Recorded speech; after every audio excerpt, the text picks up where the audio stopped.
தமிழ்நாட்டின் வரலாறும் தமிழ் மக்களின் பண்பாடும் மிகவும் தொன்மை வாய்ந்தது. சிவகங்கை மாவட்டம் திருப்புவனம் கீழடியில் கடந்த 2015ஆம் ஆண்டு 20 கோடி ரூபாய் மதிப்பீட்டில் துவங்கப்பட்ட அகழ்வாய்வு பணிகள் முதல் 3 கட்ட அகழ்வாய்வு பணிகள் இந்திய தொல்லியல் துறைகளால் மேற்கொள்ளப்பட்டது. தற்போது சிவகங்கை மாவட்டம் கீழடி ஆய்வுகள் வைகை நதிக்கரை நாகரிகத்தை உலகுக்கு பறைசாற்றுகின்றன. இதன் மூலம் தமிழர்களின் தமிழில் என்ற தமிழ் பிராமி எழுத்துக்கள் இந்திய துணைக்கண்டத்தில் முதல் எழுத்தறிவு பெற்ற சமூகம் தமிழ் சமூகம்தான் என்பது நிறுவனமாகியிருக்கிறது. சிவகங்கை மாவட்டம் கீழடியில் 7ஆம் கட்ட அகழாய்வு பணிகளை தமிழக முதல்வர் எடப்பாடி பழனிசாமி காணொலி காட்சி மூலம் தொடங்கி வைத்தார்.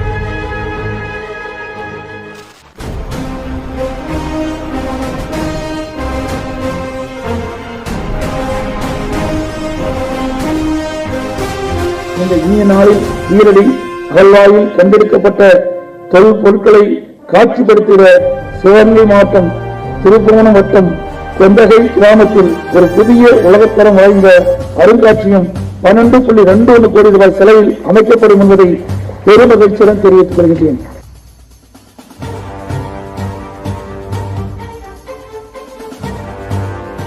தமிழ் எங்கள் மூச்சு, தமிழ் எங்கள் பேச்சு, தமிழ் எங்கள் செயல்பாடு, தமிழ் எங்கள் உணர்வில் பூந்தென்றல் என்று தமிழ் வளர்ச்சி திட்டங்களை தொடர்ச்சியாக முன்னெடுத்துச் சென்று மாண்புமிகு அம்மாவின் நல்லாசியுடன் இந்த அரசு தொடர்ச்சியாக தமிழ் பணி ஆற்றி வருகிறது. இந்த குறிப்பிட்ட ஆய்வு பார்த்தீங்கன்னா இதனுடைய முடிவு வந்துட்டு இப்போ 2021 பிப்ரவரியில் வந்தது. இப்போ தமிழ்நாடு அரசாங்கம் வெளியிட்டிருக்க இந்த நூல்லேயே குறிப்பிட்டிருக்காங்க. பிப்ரவரி 2021 வந்தது. அடுத்த மாதம் வந்துச்சுன்னா 4 வருஷம். 4 ஆண்டுகளாக ஆய்வு முடிவு அவங்க வெளியில. தமிழ்நாடு அரசாங்கம் இந்த ஆய்வு முடிவுக்கு 4 ஆண்டுகள் காலம் தாமதித்திருக்கிறார்கள் அப்படின்றத நம்ம பார்க்கிறோம்.